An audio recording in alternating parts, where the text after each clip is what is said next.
The cell stank of rust, ozone, and despair.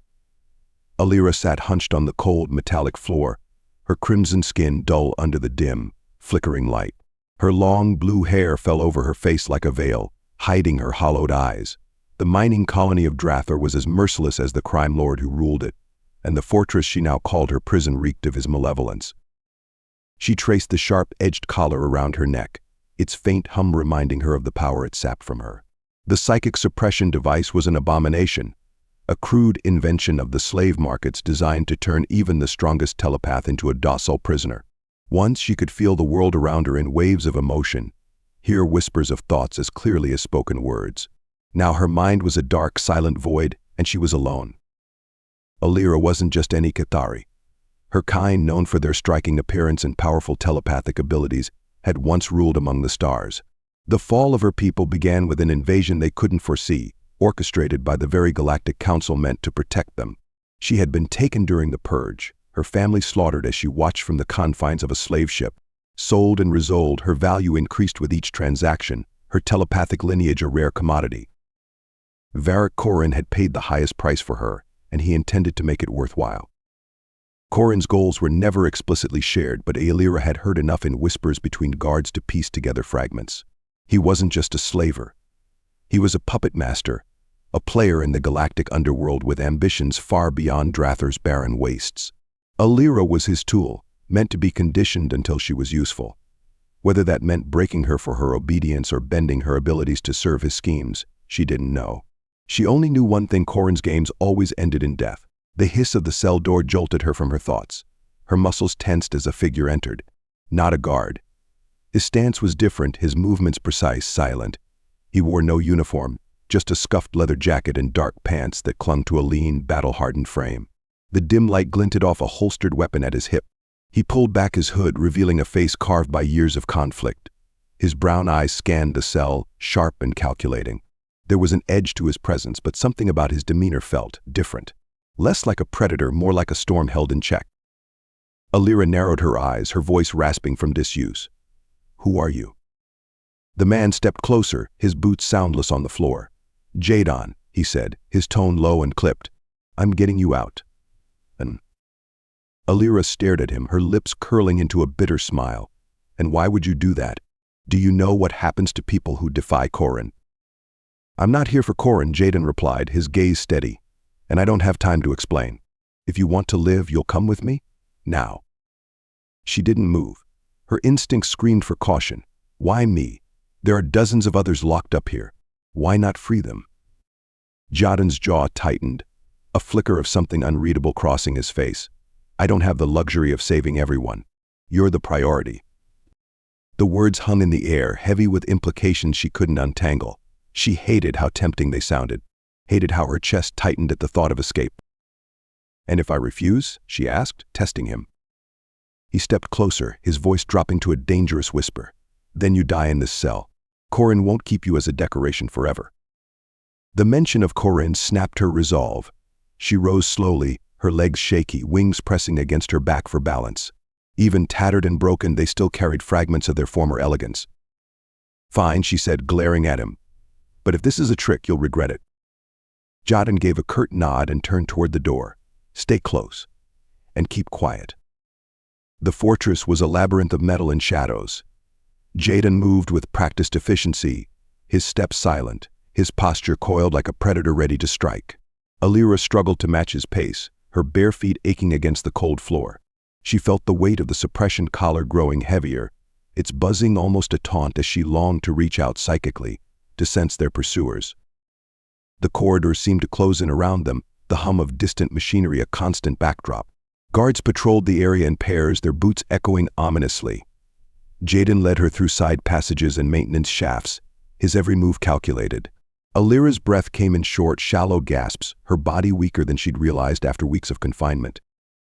"Who sent you?" she whispered when they paused in a dimly lit alcove. "No one," he said without looking at her. "This is personal." His curt responses infuriated her. Why risk yourself for a stranger? Jadon's eyes flicked toward her, their sharpness softening briefly.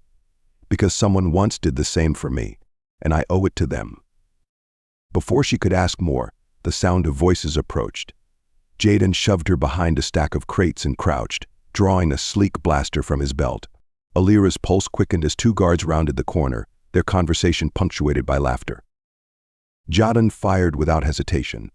The first guard dropped instantly, the second only managing a strangled shout before falling beside his companion. Alira flinched at the sharp scent of scorched flesh. "Move," Jaden ordered, already heading down the corridor. They reached the docking bay minutes later. Alira froze at the sight of the ship's rows of hulking vessels gleaming under harsh floodlights. Freedom loomed just ahead, tantalizing yet impossible. Then the alarms blared. "Damn it," Jaden muttered. He grabbed her arm and pulled her toward the nearest ship. "Run." "One." Guards flooded into the bay, their weapons raised. Jaden fired rapidly, each shot precise. Alira grabbed a metal rod from a nearby crate, her hands shaking as she swung it at a guard who got too close. Her strikes were clumsy but fueled by desperation. "Get on board," Jaden shouted, covering her as she climbed into the cargo ship. He followed, slamming the hatch shut as blaster fire ricocheted off the hull. The engines roared to life, and the ship shuddered as it lifted off. Alira collapsed onto the floor, her chest heaving. She stared at Jaden, who was already at the controls, his fingers dancing over the console. "Why me?" she asked again, her voice barely a whisper. Jaden didn't turn. "Because you're worth saving." The ship pierced Drather's atmosphere, breaking free of its polluted skies. Beyond lay the vastness of space, endless and filled with possibilities. For the first time in years, Alira felt the faint stirrings of hope. But she knew better than to trust it. Freedom was never without a price. The ship hurtled through the star-speckled void, its engines humming steadily. Inside, the silence between Alira and Jaden was as vast as the galaxy they traversed. She sat rigidly on the cold metal bench in the cargo hold, her crimson skin catching the dim light of the overhead panels. The adrenaline from their escape had worn off, leaving her with a gnawing unease. Her fingers brushed the suppression collar still clamped around her neck. The faint hum that once muted her telepathic powers now felt deafening. Alira clenched her jaw, frustrated by her helplessness. Jaden entered the hold, wiping soot from his hands. His rugged face was unreadable as he leaned against a bulkhead. "We should be clear of pursuit for now. Corrin's ships don't have the range to follow this far." Alira lifted her gaze, her distrust palpable. "Why should I believe you? For all I know, you're just another trader looking to cash in." Jaden raised an eyebrow, his tone calm but firm. "If I wanted to sell you, I wouldn't have risked my neck getting you out of there." "That doesn't answer my question." She stood, her wings flaring slightly despite their battered state. "What do you want from me?" His sharp brown eyes softened just enough to surprise her. "I want to help you." Alira laughed bitterly. "Help me? No one helps a Qatari unless they want something in return." Jaden crossed his arms, his voice steady. "Maybe I'm not like the people you've met." She studied him, searching for cracks in his stoic exterior. There was something in his demeanor, an undertone of weariness, as though he carried a weight he wouldn't share. It made her uneasy. Vulnerability in others always masked danger. "Fine," she said, sitting back down. "Where are we going?" "Somewhere safe," Jaden replied. "You need rest, and I need to get that collar off you." Her hand flew to the device instinctively. "Why do you care?"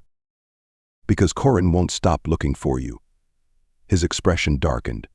"You're not the first person he's used, and you won't be the last. I've seen what he does. I'm not letting him do it again." The conviction in his voice silenced her, though suspicion lingered. She wanted to trust him, but trust was a luxury she couldn't afford. The ship entered a small nebula, its swirling colors bathing the cabin in a surreal light. Jaden worked at the navigation console, his fingers deftly adjusting controls. Alira watched him from the corner of the room, her thoughts a tangled web. "Who are you really?" she asked, breaking the quiet. He didn't look up. "I told you, Jaden Callahan." "That's not an answer." He sighed and leaned back in his chair. "I used to work for people like Corrin. Mercenaries, bounty hunters, smugglers, you name it. I was good at it too. Until I realized the people I was helping weren't any better than the ones I was fighting." "Is this some kind of redemption for you?" she asked, her tone edged with skepticism. "Maybe," he admitted. But this isn't about me. It's about you." Alira frowned. "Why me?" Jaden hesitated, then leaned forward, his voice low. "You're not just any Cathari. You're one of the last with pure telepathic lineage. Corin knew that, and so does anyone else who deals in your kind. You're valuable to them in ways you don't even understand." Her breath caught, anger and fear surging in equal measure. "I'm not a tool for you or anyone else." "I don't think you are," Jaden said quickly. "But they do, and that's why I got you out." Before she could respond, a piercing alarm blared from the console.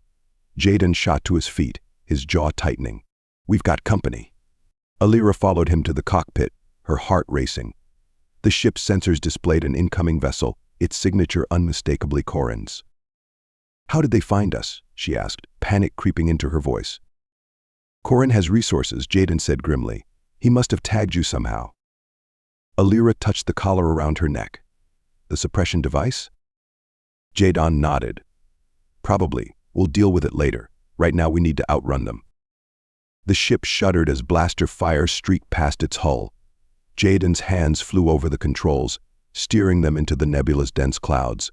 The ship groaned in protest, but the interference provided cover. "Hold on," Jaden warned, executing a sharp maneuver that sent Alira stumbling. She braced herself against the wall, her wings brushing the cold metal.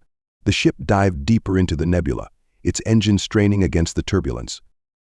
The enemy ship pursued relentlessly, its weapons lighting up the swirling mists. Jaden's jaw clenched as he pushed the vessel to its limits. "They're faster than us," he muttered. Alira's gaze darted to the console. "What if I could help?" He glanced at her, skeptical. "Your powers are blocked." "Not entirely," she said, determination hardening her tone. "If I can focus, I might be able to sense their pilot, predict their moves." Jaden hesitated, then nodded. "Do it." She closed her eyes, her hands gripping the edges of the console. The collar buzzed angrily, sending sharp pain through her nerves. She pushed past it, digging into the vestiges of her abilities. Slowly, faint impressions emerged, a mind focused on destruction, a pilot's intent to pin them down. "There," she whispered, pointing. "He's going to fire right." Jaden veered the ship sharply, dodging a barrage of blaster fire. Alira gasped, the effort draining her. "You did it," Jaden said, his voice tinged with astonishment. "Can you do it again?" She nodded weakly. Together they maneuvered through the nebula, her fragmented telepathy guiding his evasive maneuvers. The enemy ship faltered, its system struggling against the nebula's interference. Finally, Jaden executed a risky dive, losing their pursuer in the swirling clouds. As the alarms quieted, Alira slumped against the wall, her breath ragged. Jaden placed a hand on her shoulder. "You just saved us." She looked up at him, exhaustion etched into her features. "I don't even know if I can trust you." "You don't have to," he replied. "But we're in this together now." For the first time, she saw a flicker of vulnerability in his eyes. It unsettled her, yet it felt oddly reassuring. Perhaps he wasn't as infallible as he seemed. Perhaps he wasn't lying about wanting to help. But trust was still a distant star, barely visible in the vast darkness of her doubt. The silence of the ship stretched taut like a thread on the verge of snapping. Alira sat cross-legged on the floor of the cargo hold, her crimson fingers running absently over the raised, angry marks on her neck where the suppression collar had been. Though the device was gone, its phantom weight lingered. Her wings, now unfurled for the first time in years, twitched involuntarily with every hum of the ship's engines. Jaden was in the cockpit, murmuring into a comm unit. She couldn't make out the words, but his tone was clipped, impatient. He had been distant since the skirmish on the desolate moon, his face unreadable as he piloted them through the emptiness of space. Alira didn't trust him, couldn't trust him, but for now, she had no choice. Her thoughts turned to the brief moments when her telepathy had flared during the fight. It was like trying to grasp smoke. Her abilities were faint and unpredictable, flickering in and out like a dying star. Even now, with the collar removed, her connection to the psychic web of the universe felt fractured. Jaden's boots clanked against the metal floor as he entered the hold, breaking her reverie. His presence filled the small space, though he said nothing at first. He leaned against the bulkhead, crossing his arms as he studied her. His face was shadowed, half-lit by the dim glow of the overhead lights. "You're quiet," he said finally, his voice low and measured. Alira looked up, meeting his sharp gaze. Should I be thanking you for dragging me into your fight? Jadon's brow furrowed, but he didn't rise to the bait. It's not my fight. It's yours. Is that what you tell yourself to sleep at night? She stood, her wings folding tightly against her back. That you're the noble hero saving the helpless alien. His jaw tightened, but his voice remained calm. I'm no hero, Aelira, and you're not helpless. But Karin's not going to stop hunting you. If you want to stay alive, you need to stop pretending you're still in that cell. Her breath hitched at his words. She hated the way they struck a nerve. You don't know me, she said, her tone icy. You're right, Jaden replied, his eyes narrowing. I don't, but I know what Karin does to people like you, and I know you're better off angry than afraid. Aelira turned away, her fists clenching at her sides. He wasn't wrong, and that only made her angrier. Where are we even going? To a place where we can figure out our next move, Jaden said. It's not much, but it's secure. Another abandoned outpost, she asked, her voice laced with sarcasm. No, he said. A safe house. A friend of mine runs it. If anyone can help us, it's her. Aelira spun back toward him, suspicion flaring. A friend? So you trust someone else with my life? I trust her with mine, Jaden said simply. And right now, that's all I've got to offer. The ship slipped into orbit around a forested moon, its surface veined with rivers of silver-blue water. Aelira watched from the viewport, her breath catching at the sight. After the lifeless wastelands of Drathor and the cold, empty reaches of space, the moon's lush greenery seemed like an illusion. What is this place? She asked softly. Sanctuary, Jaden said from behind her. His voice was lighter now, almost reverent. Or as close to it as you'll find in this galaxy. The ship landed in a clearing, the soft hiss of hydraulics breaking the quiet. Aelira followed Jaden down the ramp, her wings brushing against the humid air. The forest was alive with sound-chirping insects, rustling leaves, the distant trickle of water. For a moment she stood frozen, overwhelmed by the sheer vitality of the place.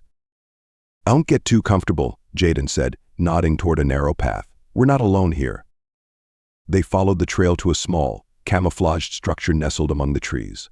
The building was simple, constructed of weathered metal and reinforced glass, but it exuded a sense of security. Jaden rapped on the door, his movements brisk and confident. The door slid open, revealing a tall woman with olive skin and piercing amber eyes. She wore a long coat patched with various fabrics, giving her the look of someone who thrived on adaptability. Her gaze swept over Aelira, then landed on Jaden with a mixture of exasperation and amusement. Jaden, the woman said, crossing her arms. I thought you were done bringing me trouble. Nice to see you too, Mara, Jaden said, his tone dry. We need your help. Mara stepped aside, gesturing for them to enter. The interior was Spartan but functional, with a few personal touches: a stack of worn books, a tapestry hung on one wall, a potted plant thriving in a corner. Aelira lingered near the doorway, her wings brushing the frame as she hesitated. She's nervous, Mara said, her sharp gaze softening. Smart girl. She's not a girl, Jaden corrected, and she's not here to be judged. Aelira shot him a look, surprised by the defense. Mara arched an eyebrow but said nothing, turning instead to a console on the far wall. What do you need? She asked, her fingers flying over the controls. Resources, Jaden said, and answers. Mara's lips twitched into a faint smile. When don't you? Later, as Jaden and Mara worked on securing the ship's systems, Aelira wandered outside. The forest's energy was almost intoxicating, a stark contrast to the hollow silence she had grown used to. She reached out with her mind, testing the edges of her abilities. The hum of life around her was faint but growing clearer, like a melody returning after a long absence. You're not what I expected, Mara's voice cut through her thoughts. Aelira turned to find the woman leaning against a tree, watching her with curiosity. Good, Aelira said, her tone sharp. I'm tired of being predictable. Mara chuckled, the sound light but knowing. Fair enough. But if you're going to survive, you need to decide who you are. Karin isn't just after you for your powers. He's after you because you're Qatari. Aelira stiffened. What do you mean? Your kind was more than telepaths, Mara said. You were leaders, diplomats, warriors. Karin's afraid of what you represent. Alira's wings flared slightly, her mind racing. And what's that? Hope, Mara said simply. The kind that topples men like him. Aelira didn't respond, but the weight of Mara's words settled deep in her chest. She turned back to the forest, her gaze distant. For the first time, she wondered if her survival meant more than just staying alive. Perhaps it meant fighting back. The air inside Mara's safe house was thick with anticipation, as though the forest outside held its breath alongside them. Alira paced the cramped living quarters, her wings twitching with unspent energy. Her crimson skin caught the flicker of the holographic map hovering between Jadon and Mara. Despite the tension, her thoughts wandered to the faint hum of her telepathy, stronger now but still unsteady.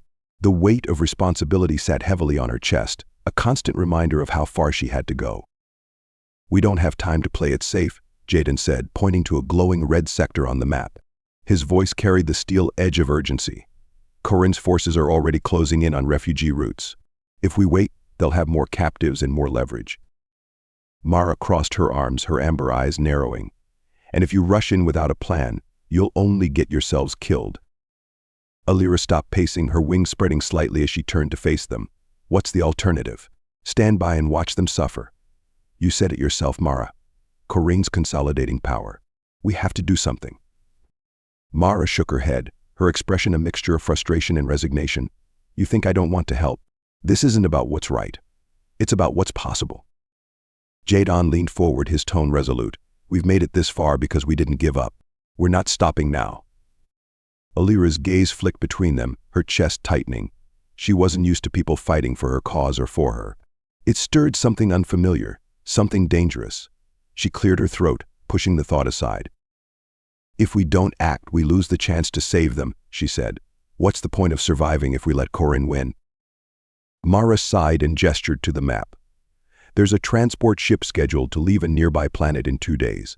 It's carrying Qatari refugees to a supposed sanctuary. My intel says it's a trap. Corin's men plan to intercept it." Alira's wings flared, her voice sharp. "Then we stop them." "It's not that simple," Mara replied. "The transport will be heavily guarded. You're talking about taking on an entire fleet." Jadon glanced at Alira, then back at Mara. "We've faced worse." Mara's lips quirked into a faint smile. "You're as reckless as ever, Jadon." "Reckless works," he said with a shrug. "Sometimes." The night before their departure, the forest was alive with sound, the hum of insects, the rustle of leaves in the warm breeze. Alira stood by a narrow stream near the edge of the clearing, her bare feet sinking into the cool, soft earth. The moonlight bathed her crimson skin in silver, illuminating the faint shimmer of her wings as they rested against her back. She closed her eyes and reached out with her mind, letting her telepathy stretch into the quiet expanse around her. The forest responded with gentle pulses of emotion, curiosity, calm life. It was beautiful, but fragile, like a melody only she could hear. "You're out here again," Jadon said, his voice breaking the stillness. Alira turned to find him leaning against a tree, his silhouette outlined by the moonlight. His rugged features softened in the pale glow, and for a moment, the sharp edges of his persona seemed to blur. He wasn't the hardened mercenary she had first met. He was something more and something less. "I needed space," she said, her tone guarded, "to think." "And?" he asked, stepping closer. She hesitated, her gaze dropping to the stream. "I don't know if I can do this." Jadon's voice softened. "What makes you say that?" Alira looked up, her eyes meeting his. "Because I'm still figuring out who I am, who I'm supposed to be. How can I fight for others when I'm barely holding myself together?" He took another step closer, his presence grounding her. "No one's asking you to have all the answers. You're already doing more than most people would." "Why do you care so much?" she asked, her voice breaking slightly. "Why me?" Jadon's expression shifted, his usual guardedness slipping. "Because you're worth it. And because I've seen what happens when people like you don't get the chance to fight back." Her breath hitched at the honesty in his voice. She took a step toward him, the distance between them shrinking. "You make it sound so simple." "It's not," he said, his voice low. "But some things are worth the risk." They stood there in the moonlit clearing, the forest a quiet witness to the unspoken tension between them. Alira searched his face, her mind buzzing with thoughts she couldn't control. She hated the vulnerability he uncovered in her, yet she couldn't deny the way it steadied her. Without thinking, she reached up, her fingers brushing against his cheek. His skin was warm, rough from years of hardship. He didn't move, didn't flinch, but his eyes locked onto hers, unyielding and intense. "What are we doing?" she whispered. Jadon exhaled, a faint smile tugging at the corner of his lips, trying to figure that out. She laughed softly, the sound more of a release than amusement. "You're impossible." "And you're stubborn," he replied, his voice lighter now. The moment lingered, charged and fragile.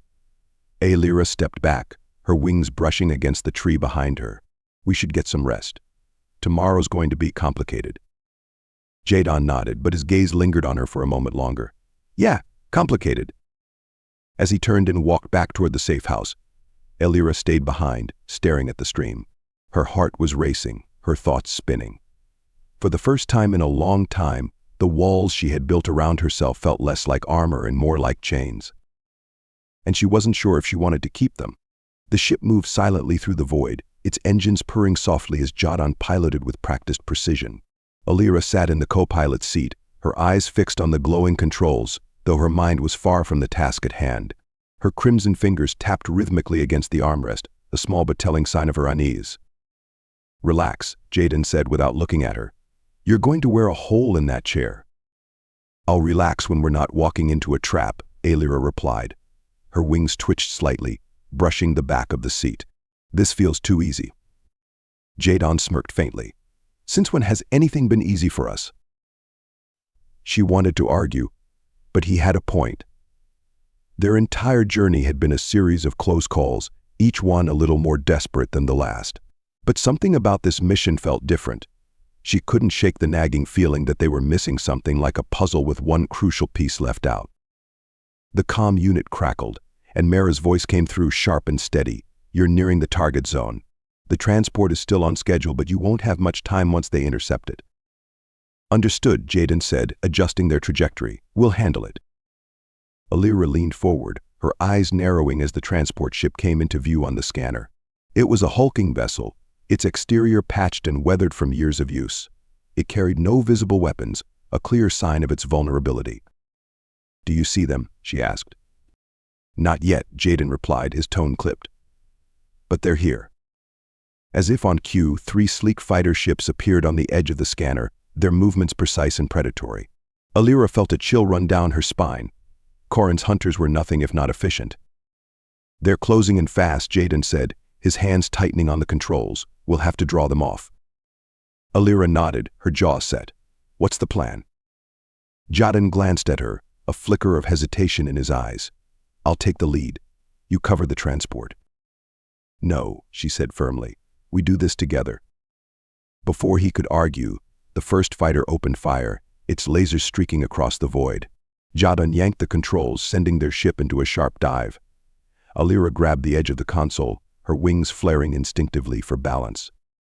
"Together it is," Jadon muttered, his focus shifting back to the fight. The next few moments were a blur of motion and sound. Jadon maneuvered their ship with almost reckless precision, weaving through the enemy fire with an ease that made it clear he had done this before. Lyra's telepathic senses buzzed as she reached out, brushing against the minds of the enemy pilots. Their thoughts were sharp and calculated, but she caught flashes of doubt, hesitation she could exploit. "There," she said, pointing toward the lead fighter. "He's second-guessing his position. Push him." Jadon didn't hesitate, angling their ship toward the fighter in an aggressive maneuver. The pilot faltered, his ship veering off course just enough for Jadon to land a precise shot. The fighter exploded in a burst of fire and debris, the shockwave rattling their ship. "One down," Jadon said. "Nice call." Lyra barely had time to respond before the remaining fighters closed in. She focused again, sending a mental projection into the nearest pilot's mind, a vision of his controls malfunctioning, the oxygen draining from his cockpit.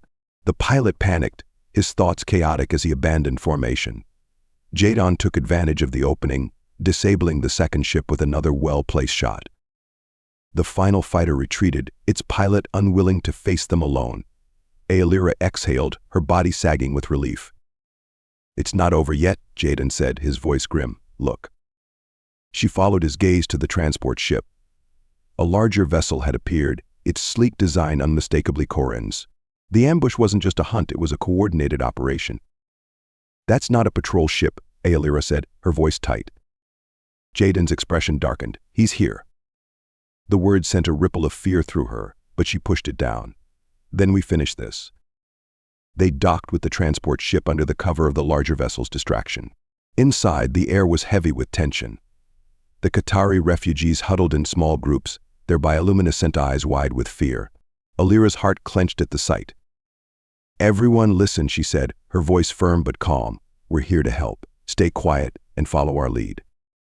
A man stepped forward, his movements stiff with mistrust. His skin was a darker shade of crimson, his eyes narrow and calculating. "How do we know you're not leading us into another trap?" "Because if we were, we wouldn't have risked our lives getting here," Jaden said, his voice sharp. The man hesitated, then nodded reluctantly. "Fine. But if you're lying—" "We're not," Alira interrupted. "Let's move." As they began ushering the refugees toward the docking bay, Alira felt a faint buzz at the edge of her mind. It was a warning, a subtle but unmistakable sense of danger. "Jaden," she said, her voice low. "Something's wrong." Before he could respond, the ship shuddered violently. The lights flickered, and a deep voice echoed through the comm system. "You didn't think it would be that easy, did you?" Alira's blood ran cold. She knew that voice. It was Corinne. Jaden's jaw tightened. "He's here." The ship's corridors filled with the sound of heavy boots as Corinne's soldiers boarded. Alira's wings flared, her instincts kicking in. She reached out with her telepathy, trying to anticipate their movements, but her senses were clouded by the sheer number of hostile minds. "We're out of time," Jaden said. "We have to fight." The next moments were chaos. Soldiers poured into the transport, their weapons blazing. Alira fought with the ferocity she didn't know she possessed, using her telepathy to disorient the attackers, while Jaden took them down with precision shots. The refugees huddled behind makeshift barriers, their fear palpable but contained. As the last soldier fell, the comm crackled again. Corinne's voice was calm, almost amused. "Impressive. But you've only delayed the inevitable." Before they could respond, an explosion rocked the ship. The docking bay was compromised, their escape route severed. "We're trapped," Jaden said, his voice grim. Alira's mind raced, her heart pounding. They couldn't fail now, not when they had come so far. "No," she said, determination hardening her voice. "We're not." She turned to the refugees, her gaze fierce. "Do you trust me?" The man who had questioned her earlier stepped forward, his expression grim but resolute. "We don't have a choice." Alira nodded, her telepathy flaring as she reached out, weaving a web of connection between the refugees. Their fear and doubt began to dissolve, replaced by a shared sense of purpose. "Then let's finish this," she said. And for the first time she believed they could. The ship groaned under the strain of the explosions, its frame trembling as another blast rocked the docking bay. Smoke filled the air, mingling with the acrid scent of burnt metal and scorched circuits. Alira stood at the center of the chaos, her wings flared wide, her telepathic senses buzzing with tension and fear. Jaden was beside her, his blaster drawn, his expression grim but focused. Behind them, the Qatari refugees huddled in the shadows of the cargo hold, their bioluminescent eyes glowing faintly in the dim light. "They're not giving us a way out," Jaden said, his voice low but steady. "Corinne wants us boxed in." "He's not going to win," Alira replied, her tone sharp. "Not here." Jaden glanced at her, his gaze lingering. "Then what's the plan?" She closed her eyes and reached out with her telepathy, her mind weaving through the chaos. The hostile thoughts of Corinne's soldiers buzzed like static, but beneath the noise she found threads of fear and doubt. She grasped them, amplifying their uncertainty until it rippled through their ranks. "They're faltering," she said. "But it won't last. We need to move now." Jaden nodded, his jaw tightening. "Follow me. I'll clear the path." He led the way, his blaster cutting through the smoke as they advanced toward the control room. Alira followed, her senses sharp, her energy focused on shielding the refugees who trailed behind. The corridors were narrow and suffocating, but she pushed the rising panic aside. Focusing on the faint whispers of hope she could feel emanating from those she protected. They reached the control room just as another explosion shook the ship. Inside, the air was heavy with heat, and the glow of malfunctioning screens cast eerie shadows across the walls. Corin stood at the center of the room, flanked by two soldiers, his imposing figure as cold and unyielding as the metal around them. "You've made quite the mess," Corin said, his voice calm but laced with menace. "I'll give you credit for that." Alira stepped forward, her wings spreading as she locked eyes with him. "Your games are over, Corin. The Qatari aren't yours to control." He smirked, his sharp features twisting into something almost amused. "You think you've won because you've led a few refugees to safety? You've only delayed the inevitable. The galaxy has no place for relics like you." Her anger flared, but she held it in check. Instead, she reached out with her telepathy, brushing against Corin's mind. It was a wall of steel, fortified and cold, but beneath it, she sensed a kernel of fear, a fear he buried under layers of dominance and cruelty. "You're afraid," she said, her voice soft but cutting. "You know what we represent. You know what happens if we fight back." Corin's smirk faltered, but he quickly regained his composure. "You overestimate your importance. This ends here." He raised his weapon, but before he could fire, Jaden moved, a blur of motion as he disarmed one of Corin's guards. The room erupted into chaos. Blaster fire streaked through the air, the sound deafening in the confined space. Alira ducked, her mind racing as she sought an opening. When the second guard aimed at her, she didn't hesitate. She reached out with her telepathy, sending a sharp mental projection of pain into his mind. He staggered, his weapon clattering to the floor. Jaden seized the moment, finishing the fight with brutal efficiency. That left Corin. He backed away, his weapon still raised, but his confidence was faltering. "You don't know what you're doing," he snarled. "You're condemning yourselves." "No," Alira said, her voice steady. "We're freeing ourselves." She stepped forward, her wings casting long shadows in the flickering light. She could feel the weight of Corin's power, the years of fear he had instilled in others, but she didn't falter. Instead, she focused on the collective strength of the Qatari, the refugees who stood behind her, the lives that depended on her defiance. "You've taken enough from us," she said. "It ends now." Corin's hand trembled, but before he could act, Jaden fired, the shot precise and final. Corin fell, his weapon clattering to the floor as his body slumped. The room fell silent, the weight of what had just happened settling over them. Alira turned to Jaden, her heart pounding. "It's over." "For now," he said, his voice quiet. "But it's not the end." Back on the transport, the mood was somber but determined. The refugees worked together to stabilize the ship, their fear replaced by a quiet resolve. Alira watched them, her chest tight with a mixture of pride and exhaustion. Jaden approached, his expression softer than she'd seen before. "You did it." "We did it," she corrected, a faint smile tugging at her lips. He chuckled, shaking his head, always sharing the credit. She turned to face him fully, her wings brushing against the edge of the console. "We wouldn't have made it without you." "Or you," he said, his voice dropping slightly. "You're stronger than you realize." The intensity in his gaze sent a shiver through her. For a moment, the noise of the ship faded, and it was just the two of them, standing amidst the remnants of their fight. He stepped closer, his hand brushing against hers, and the contact sent a jolt through her. "Jaden," she began, but he cut her off, his voice low and earnest. "Whatever comes next, I'm with you, no matter what." She met his gaze, her walls crumbling under the weight of his sincerity. Slowly, tentatively, she reached up, her hand resting against his cheek. He didn't move, didn't speak, but the look in his eyes spoke volumes. "We'll figure it out," she said softly. "Together." He leaned forward, his forehead resting against hers, and for the first time in what felt like an eternity, she allowed herself to hope. The galaxy was still a dangerous place, but they had carved out a small victory, a spark in the darkness, and together they would make it burn brighter.